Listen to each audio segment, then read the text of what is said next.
शुक्लाम्बरधरं विष्णुं शशिवर्णं चतुर्भुजं प्रसन्नवदनं ध्यायेत् सर्वविघ्नोपशान्तये।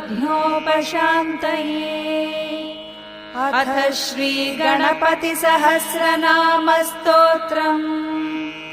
अस्य श्रीगणपतिसहस्रनाम महामन्त्रस्य गणकऋषिः निःसृद्गायत्री छन्दः गां बीजं गीं शक्तिः गूं कीलकम् गं गणपतिर्देवता महाविघ्नप्रमुच्यते महादोषात् प्रमुच्यते।